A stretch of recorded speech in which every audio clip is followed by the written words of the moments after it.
Olá, nós vamos fazer a nossa aula, vamos iniciar nossa aula de clínica médica do módulo 2.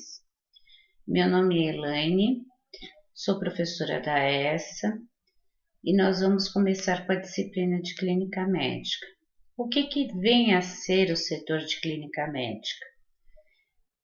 Esse setor normalmente ele interna patologias não cirúrgicas, tá? Um paciente ele pode vir a ser internado nesse setor e se transformar num paciente cirúrgico. Aí ele é preparado, vai para o centro cirúrgico e depois ele vai o quê? Para o setor de clínica cirúrgica. Mas nesse setor vai ser exclusivamente de clínica cirúrgica. Nesse setor, nós vamos encontrar várias patologias. Então, o que normalmente a gente tem o quê? Como usuário para esse setor. E eu normalmente eu utilizo, tá, gente, a apostila de vocês. E todo esse material que está constando aqui nesses slides é da apostila, com algumas acrescentações que eu achei necessário para vocês saberem. Essa disciplina ela vai conter de 16 aulas, tá? Para vocês, 16 dias. Então, fora o EAD. EAD é aquele que vocês fazem fora essas aulas online, que vocês também terão que fazer. Nesse setor de introdução de clínica médica aqui que nós vamos falar um pouco, compreende o quê? De um setor aberto, é um setor que normalmente ele pode ser composto de apartamentos ou quartos coletivos, ele tem também banheiro no quarto, ele tem uma copa, expurgo, um posto de medicação, tá? Guarda, né, de roupas, né, armários para roupas e o leito do paciente propriamente dito.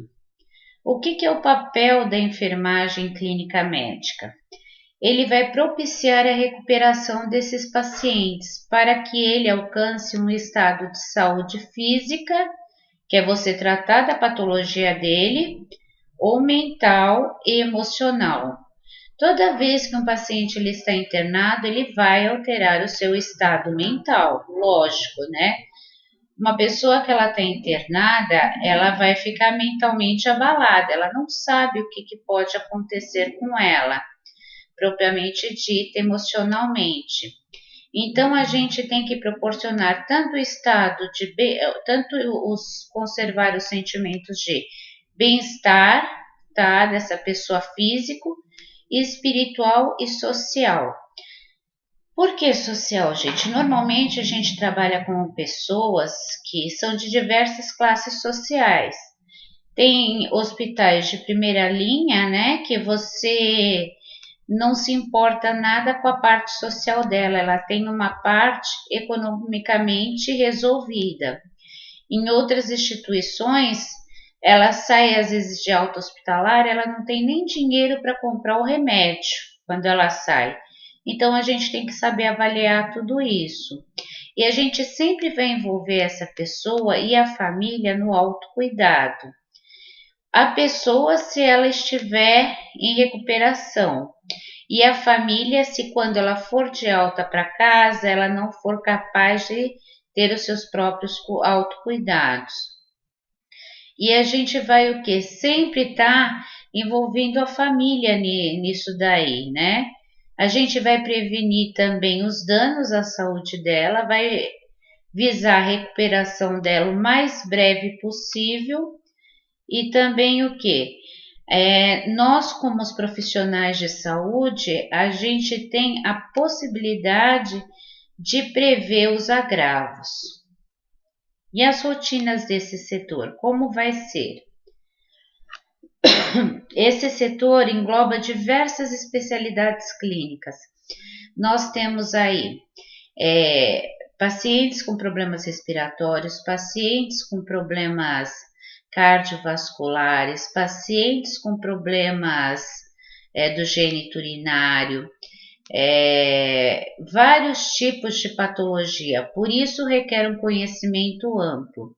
Quando normalmente a gente trata de diversas patologias, não é apenas uma específica, a gente tem que conhecer de todas as patologias.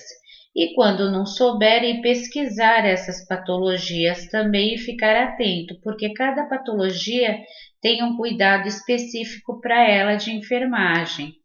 Então, ela vai englobar essas especialidades, tá? E com isso, nesse setor, muitas vezes, se a patologia é de origem pulmonar, pneumologista que vai passar, neurológica, é o neurologista. Se for de origem renal, nefrologista. Então, nós vamos estar em contato com várias especialidades de médico também.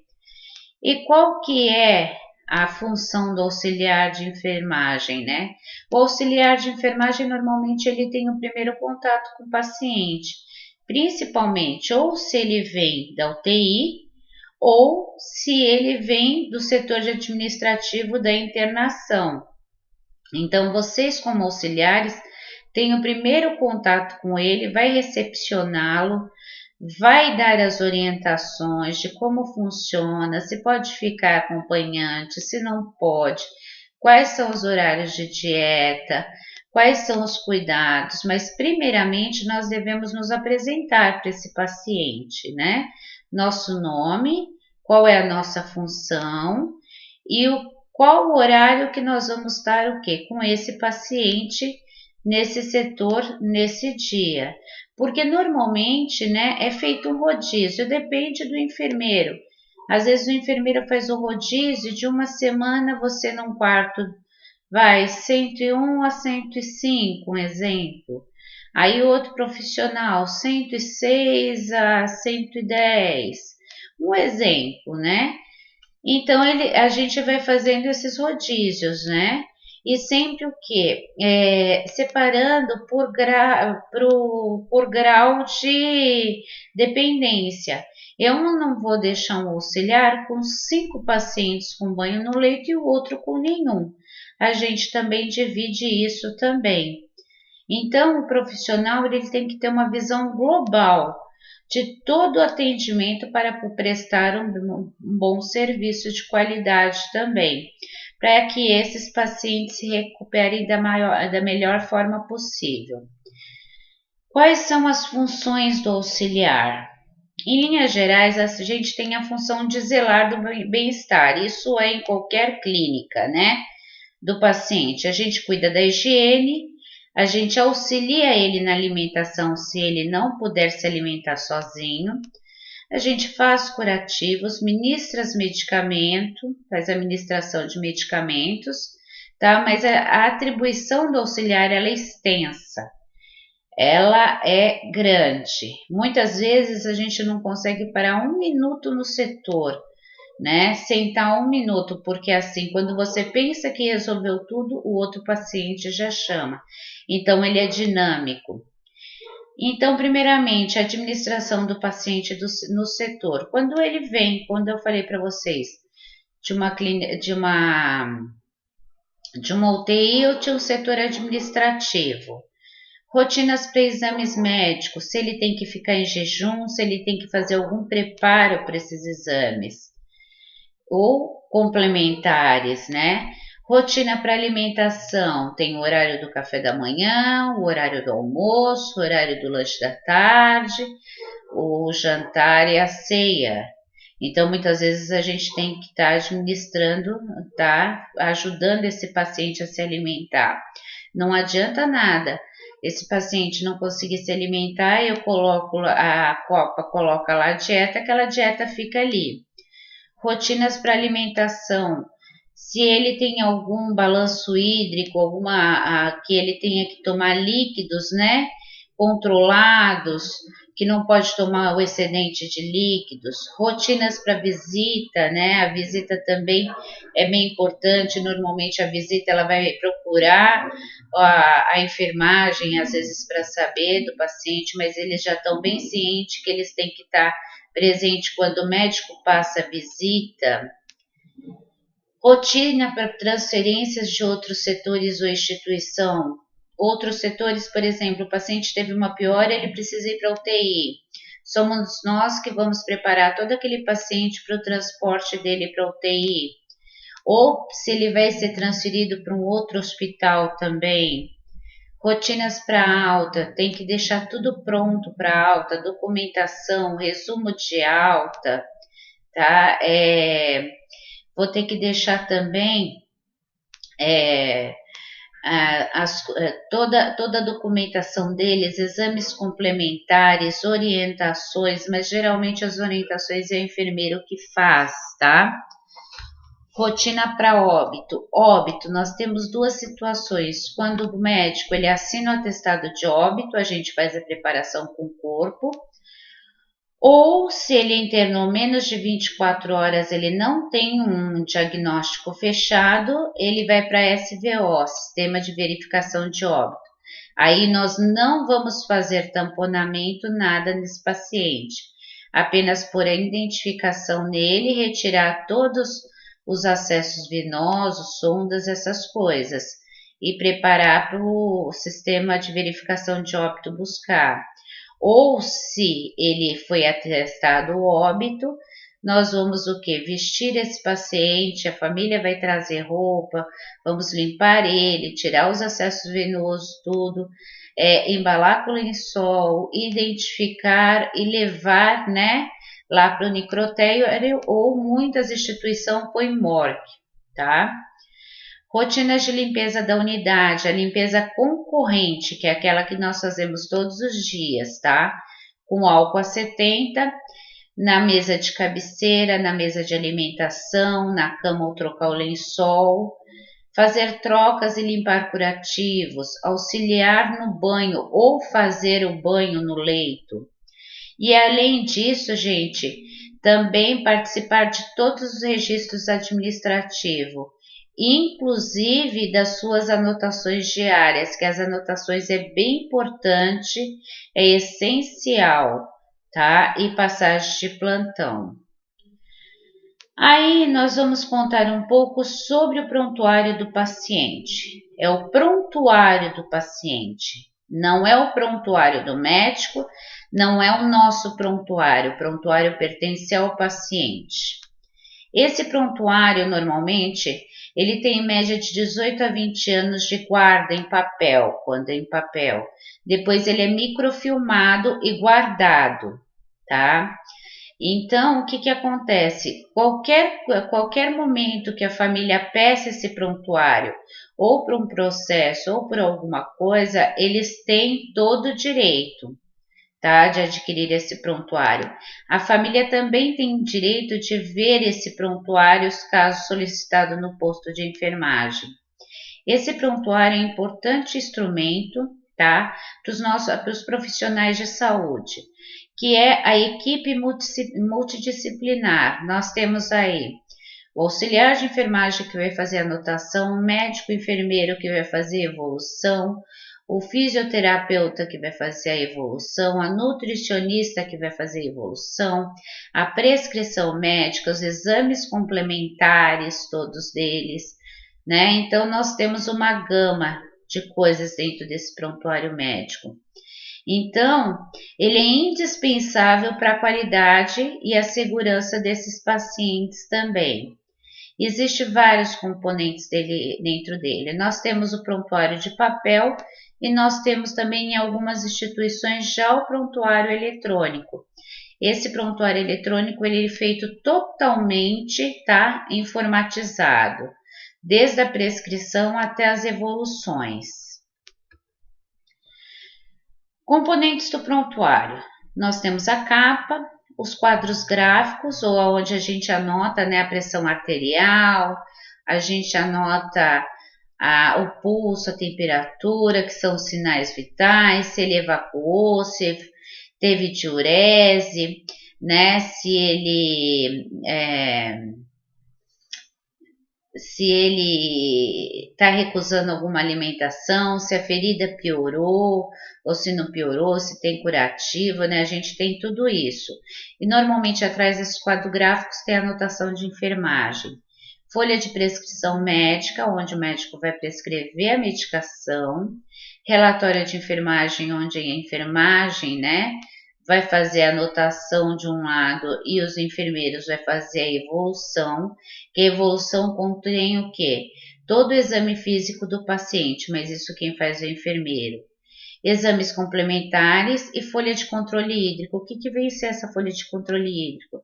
É todos os líquidos que ele toma durante o dia ou é infundido nele através de soro e tudo que ele é eliminado. Então, a gente tem que medir, principalmente em pacientes que tem o quê? Uma insuficiência cardíaca congestiva, que ele não pode o quê? Tomar muitos líquidos e reter líquidos também. Regra para o preenchimento do prontuário. Deve ser organizado, compreensível e a todos que necessita conter. Ele não pode ter rasuras, ele não pode ter branquinho, ele é um documento que normalmente quando o familiar entra com processo, ele vai normalmente pedir e requerer esse prontuário através de via judicial. Ele deve ter o quê? O nome completo do paciente, a data de nascimento, a anamnese quer dizer como que ele chegou lá na instituição. Muitas vezes o paciente ele já chega com úlceras por pressão, que é uma lesão que forma quando fica deitado. Aí o que vai acontecer? A família quer processar a instituição porque fala que adquiriu essa úlcera de pressão lá na instituição. Então, uma anamnese descritiva, se tiver essa úlcera, lesões, tudo.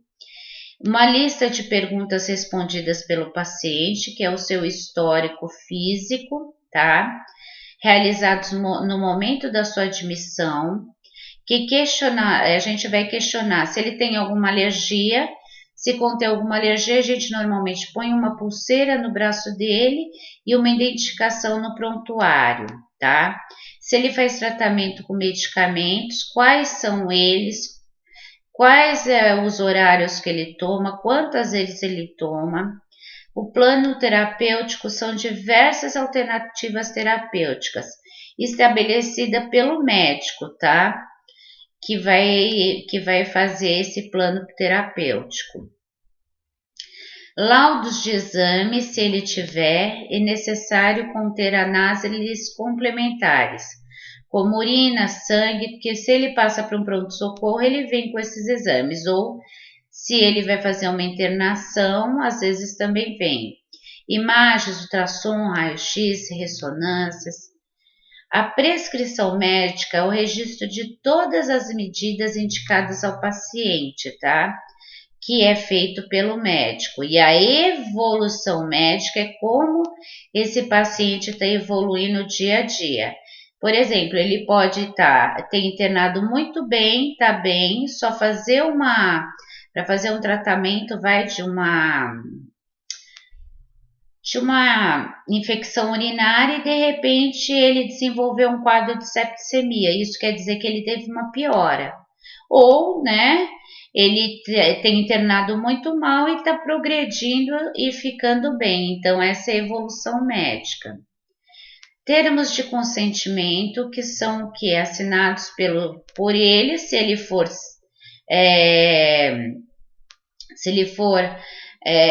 maior de idade e tiver o que mentalmente capaz, se ele não for maior de idade pelo responsável, ou se ele também for mentalmente incapaz, tá? Para geralmente esses termos de consentimento para procedimentos invasivos, como anestesias e cirurgias, se precisar. Motivos de transferência de alta ou óbito, né? Se ele vai o quê? Se ele está pedindo a alta, se ele está saindo porque ele quer sair, ou se foi uma alta realmente dada pelo médico, ou também por óbitos. tá? E se ele vai ser transferido para uma outra instituição, a causa dessa transferência, se ele está indo o quê? Para outra instituição, porque ele está saindo de uma instituição pública e tem um convênio, vai para uma privada, ou vice-versa, né? Então, documentos diversos, que a gente deve ter descrição de cirurgias, caso se ele for entrar numa cirurgia, vamos supor, ele está muito tempo lá, ele precisa fazer um catéter venoso central. É um procedimento cirúrgico, é um procedimento invasivo, então precisa de autorização. Laudos de consultoria, atestados de quimioterapia, rádio, hemodiálise, entre outros, caso ele precise. Depois de tudo isso, gente, que contém nesse prontuário do paciente, eu estou disponibilizando os vídeos auxiliares para vocês também estarem assistindo e fixando as aulas, tá? Agora nós vamos relembrar um pouco da anatomia do sistema digestório. Por quê? Porque a gente precisa saber da anatomia e como funciona da fisiologia para poder tratar as doenças e identificar quais as diferenças das doenças e onde elas são localizadas, né? Quando a gente fala de digestório, né? Ele vai compreender desde a boca até o ânus. Tem patologias que acomete desde a boca até o ânus. Então, nós precisamos relembrar um pouquinho disso, tá? Então, o sistema digestório é um longo tubo musculoso, tá? Ele vai ser associado por vários órgãos e glândulas anexas, glândulas tal como o fígado, né? Como o pâncreas também. Ele vai se compreender entre a boca, faringe, esôfago, estômago, intestino delgado, grosso e ânus. Gente, não confunda faringe com laringe. Faringe passa a comida, laringe passa o ar, tá? Então não confunda isso. Então a gente tem aqui a boca, né? Que ela vai começar a digestão pela boca, pela qual os dentes trituram os alimentos por meio dessa mastigação. E também são misturados com a saliva para facilitar, né, essa digestão, essa trituração desses alimentos.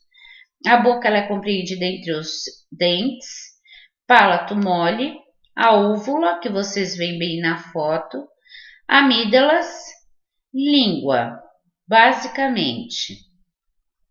Nós temos também as nossas glândulas salivares, que é a parótida, a submandibular e a sublingual.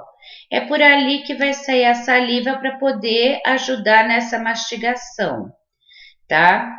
Então, a presença do alimento na boca é assim como a visão, né? E o olfato. Ela vai estimular essas glândulas salivares a secretar a saliva, que contém umas enzimas. Tudo que é enzima, ela vai o quê? Fazer a degradação, né, do alimento, que é o quê? Nós temos essas enzimas, que é a amilase salivar e ptialina. E além dos sais, o alimento que se transforma em bolo alimentar, ele é empurrado da língua para o fundo da faringe. Faringe, comida. Lembra de faringe, farinha, comida. Laringe, ar. Sendo encaminhado para o esôfago e impulsionado através de ondas peristálticas. O que vem a ser ondas peristálticas? Elas parecem que elas fazem ondas para empurrar esse alimento. Aí, quando a cárdia, né, que é um anel muscular, ela se relaxa, ela permite a passagem do alimento para o interior do estômago.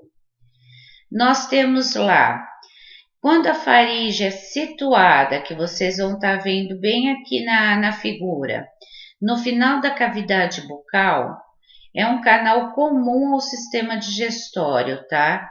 E respiratório. O que vai acontecer, gente? Por ela passa o alimento, tá? E se dirige ao estômago. E o ar dirige a laringe. Quando a cárdia abre, Se eu vou comer, ela abre para o meu alimento passar pela minha faringe. Eu vou respirar, então abre para passar o quê? Para minha laringe. Então, faringe, ela abre para passar comida. Laringe é o ar. O esôfago é um canal que interliga a faringe ao estômago. E ela fica bem situada entre os pulmões e atrás do coração. E atravessa o músculo diafragmático que separa o tórax do abdômen. Aí, chegando esse alimento lá no estômago, tá, gente? O estômago ele é uma parede muscular, tá? Então, ele é localizado, tá? Esquerdo e abaixo do abdômen, logo abaixo das últimas costelas que a gente tem. É um órgão também muscular. Por que tudo é muscular? Porque o peristaltismo que manda ali. Vai empurrando os alimentos, vai empurrando até o reto, até sair, tá? Sua função principal, tá? É a digestão de proteínas. Seja ela de origem animal como vegetal, mas ela vai digerir as proteínas. Ela produz o que é o ácido gástrico, tá? Ou o ácido clorídrico, que a gente vê também, que é o suco gástrico, o HCl, que contém também muco e enzimas e sais, tá? A mucosa gástrica, ela é recoberta, né? O que é mucosa gástrica? A parede, né? Da mucosa gástrica, as paredes dela, ela é recoberta por um muco. Por quê? Porque se ela não tivesse esse muco, esse ácido clorídrico ia o quê?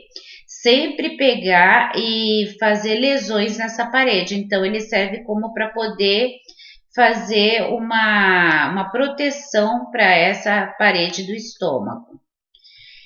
Aí, o bolo alimentar pode permanecer no estômago até 4 horas ou mais, depende do que você come. A gente sabe que a proteína, ela demora muito para fazer a digestão. E aí, ela vai se misturar com esse suco gástrico, vai auxiliar pelas contrações da musculatura, já que ele é um músculo, tá? E ela vai tornar uma massa mais ácida, né? Porque ela é o que? Misturada com esse ácido clorídrico e vai ficar bem semilíquida, que a gente denomina quimo. Vai passar por outros esfíncteres musculares, o pilório, que vocês estão vendo aqui também na foto, e o quimo, tá? Que vai ser liberando o quê? Aos poucos para o intestino delgado, que onde vai fazer a maior parte da sua digestão. Aí nós temos lá no intestino delgado, né? Nós temos um tubo mais ou menos de 6 metros de comprimento por 20 centímetros de diâmetro. Pode ser dividido, como vocês veem na foto, como duodeno, jejúnio e ilho. O duodeno ele mede o quê? Cerca o quê? De 25 centímetros. O jejúnio, 5 metros. E o ilho, 1,5 centímetros. A digestão do quimo, tá? Ele ocorre predominantemente que o quimo é o que formou o quê? Aquele alimento, aquela proteína com ácido clorídrico e foi impulsionado lá para o intestino delgado. Então, ele vai o quê? Ocorrer predominantemente no duodeno, que lá ele só fez uma pré, tá? Nas primeiras porções do jejum. E também, tá? Lá no duodeno vai agir o quê? O suco pancreático. O suco pancreático ele também é uma enzima que ela é produzida pelo pâncreas que vai ajudar nessa digestão também. E tem outras secreções também que atuam no duodeno, tal como a bile, que ela é produzida pela vesícula biliar, que ela fica logo acoplada ao nosso fígado. A nossa vesícula biliar ela tem uma grande predisposição para emulsificar, para diluir a nossa gordura. Aí lá no nosso intestino nós temos nossas contrações rítmicas, que é os nossos movimentos peristálticos, porque continua sendo muscular. Movimento quimo, tá? Que ao mesmo tempo ele é atacado pela bile, principalmente com gorduras, e vai transformar em quilo. Então, aqui ele transforma ele em quilo. Quimo é transformado lá no estômago, quilo é no intestino. Então, o intestino delgado também absorve muita água. Por isso que normalmente falam para tomar no mínimo, tá? 2,5 litros de água por dia. Porque sem a água, o intestino ele começa a compactar essas fezes. Então você costuma ficar o quê? Constipado. E ele vai absorver também, tá? Essa água e também vai absorver vitaminas, principalmente de origem K. Os nutrientes também são absorvidos por todos os vasos sanguíneos, tudo aquilo que serve de nutriente, ele vai absorver, que ele vai fazer bem para o seu corpo, tá? E no intestino, do intestino e passa para o fígado, distribuindo para o resto do organismo. Aí nós temos o quê? O intestino grosso. Passou pelo delgado, estamos chegando lá no grosso, ó, nós começamos nossa digestão lá na boca. Agora a gente já está indo lá para o grosso. É o local de absorção de água também ingerida quando as secreções, também ingerida quanto a das secreções digestivas. Uma pessoa bebe em cerca de 1,5 de litros por dia, tá? Que une-se mais 8 a 9 litros de água das nossas secreções, das nossas células também, porque a gente sabe que a maior porção das nossas células ela é feita de água, mas normalmente a gente orienta a tomar de 2 a 3 litros de água por dia, tá? Aí nossas glândulas da mucosa do nosso intestino, que também nós temos, secreta o muco, porque ele precisa secretar o muco, que o muco serve como proteção e lubrificação, e lubrifica aquelas fezes, facilitando o seu trânsito e vai empurrando para o ânus. Mede cerca de 1,5 metros de comprimento e divide-se em seco, colo ascendente, colo transverso, colo descendente, colo sigmoide e reto. E a saída do reto chama-se ânus. É fechada por um músculo que rodeia, chamado de esfíncter anal. Aqui nós vamos ver nessa figura, tá, gente? Aqui, ó. Quando sai lá do duodeno, ó, seco, colo ascendente, ascendente porque ele sobe. Transverso, você vê que ele é transvertido aqui, né? Descendente, ele vai descer, o nosso sigmoide e o nosso reto, que aqui vai sair todas as impurezas que não foram absorvidas pelo nosso corpo, que são os dejetos, né? Porque o que foi absorvido, os nutrientes, ele está lá na nossa corrente sanguínea. E inúmeras bactérias, gente, ele vive nesse intestino, que a gente chama de mutualismo. São as bactérias boas. A gente precisa dessas bactérias para fazer toda essa putrefação, poder ter as nossas bactérias para ter o processo digestório e tudo mais. Mutualismo é quando a gente vive inconjuntamente com uma outra coisa sem nada prejudicar a nossa vida. Então, essas bactérias elas servem para dissolver os restos alimentícios não assimilares e reforçar esse movimento intestinal para proteger que nossa flora intestinal seja ocupada por bactérias estranhas, por bactérias patogênicas, né? Isso serve. E quando a gente não toma muita água, porque todo mundo fala, come fibra, mas toma água, que se você comer muita fibra e não tomar água, Esse aqui, as fezes vão ficar compactadas nesse intestino e vai te dar uma constipação. Então, tem que comer, tem que tomar água. Nós falamos que temos as nossas glândulas anexas ao digestório, né? Esse é o pâncreas, né? O nosso pâncreas é formado por uma cauda, um corpo e uma cabeça, tá?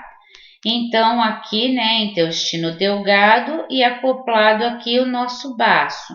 Nosso baço, a gente pode viver muito bem, obrigado, sem ele. Ele geralmente, ele vai o quê? Ele trabalha nosso sistema imunitário, mas a gente tem outras formas células também que vai trabalhar com o nosso sistema imunológico também, tá? Então, nós temos o pâncreas, tá? O pâncreas é uma glândula mista, ou seja, ela é uma glândula que produz hormônios endócrinos e exócrinos. Possui mais ou menos 15 centímetros de comprimento e um formato triangular. Ela fica localizada transversalmente sobre a parede posterior do abdômen. Vocês podem estar voltando lá na outra figura lá da primeira e ver. A alça e na alça formada pelo duodeno sob estômago. O pâncreas ele é formado, né, de uma cabeça que se encaixa no quadro duodenal, de um corpo e de uma cauda afilada.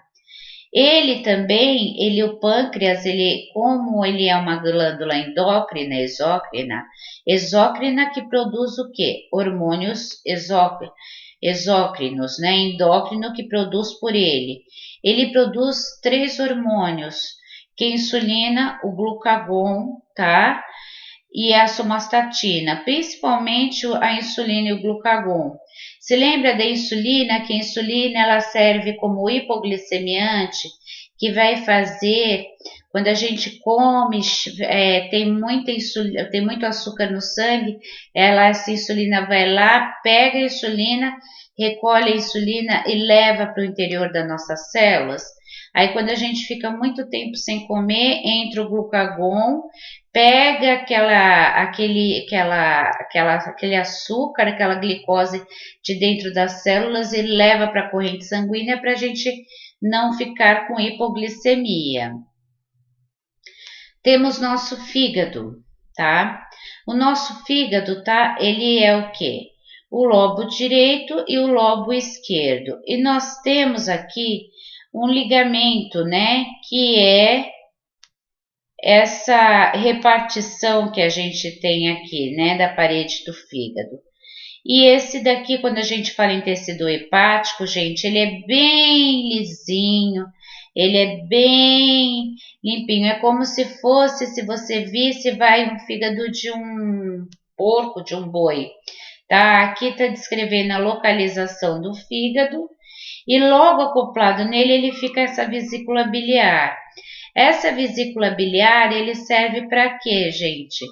Para guardar a bile. Ela guarda a bile. Aí, quando a gente come gordura, ela vai liberar a bile, tá?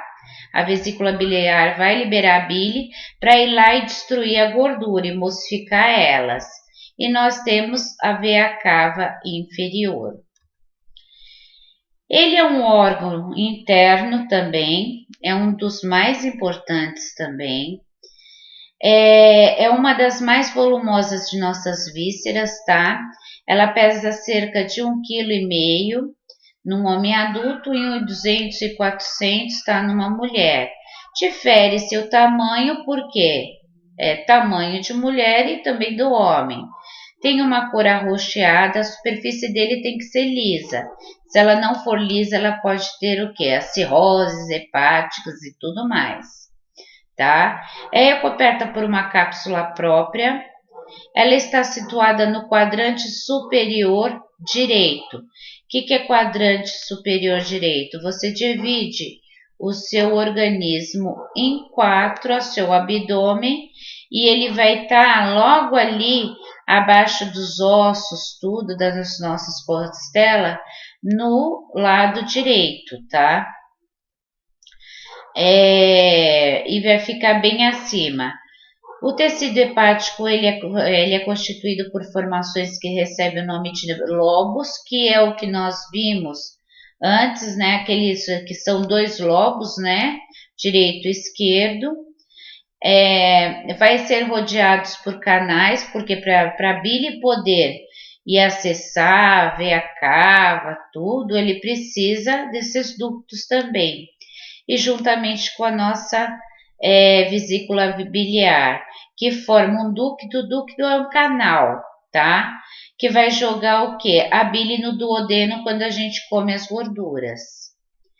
As células hepáticas ajudam também o sangue a assimilar as substâncias nutritivas e excretar os materiais residuais.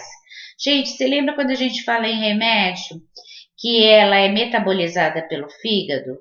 Então, muitas medicações são metabolizadas pelo fígado. Então, as medicações são.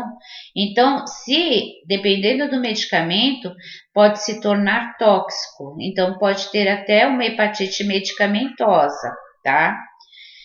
E ela também vai o quê? Excretar, liberar materiais residuais das toxinas, os esteroides, estrogênios e outros hormônios também. O fígado é um órgão muito versátil e a gente não consegue viver sem o fígado, tá? Ele produz carboidratos a partir dos lipídios. Gente, quanto mais a gente come gordura, ele vai produzir carboidrato, que ele também vai entender que você precisa de fonte de energia, tá? Ou proteínas e lipídios também. Ele vai sintetizar, ele vai fazer o colesterol e purifica muitos fármacos e outras substâncias. Por isso que ele é o quê? Ele vai ser metabolizado, ele vai purificar os fármacos e outras substâncias também. As funções do nosso fígado: secretar a bile, que nós já falamos, emulsionar as gorduras, remover as moléculas de glicose do sangue, tá? Ela vai remover essas moléculas, ela vai se transformar em glicogênio para poder ser armazenado nas células, para quando a gente precisar delas for liberar também, e depois ser revertido de novo em moléculas de glicose, e vai armazenar o ferro e as vitaminas também. Vai metabolizar os lipídios, que é as gorduras, ele vai dissolver as gorduras também, ajudar a metabolizar ela. Vai fazer diversas proteínas no sangue também, como em fatores imunológicos, de coagulação. Principalmente quem tem algum problema de fígado, ele pode ter algum problema de coagulação, tá? E sangramentos importantes. São transportadoras de oxigênio e gorduras. Ele vai destruir o álcool e outras substâncias tóxicas ao organismo. Por isso, da cirrose hepática por álcool, porque ele vai degradando o álcool, só que tem uma hora que ele já não aguenta mais degradar, né? Aí ele vai começar a ficar um órgão doente. Vai destruir as nossas hemácias é uma célula sanguínea, tá? Que são os nossos glóbulos vermelhos. As hemácias, elas carregam, elas levam oxigênio para o nosso organismo, tá? E ela vai o quê? Ela vai destruir o quê? As hemácias velhas ou que nascem anormal. Por exemplo, tá? Alguma hemácia que nasce anormal e a gente tem o quê? Algumas doenças tipo anemia falciforme, que as hemácias são em forma de foice.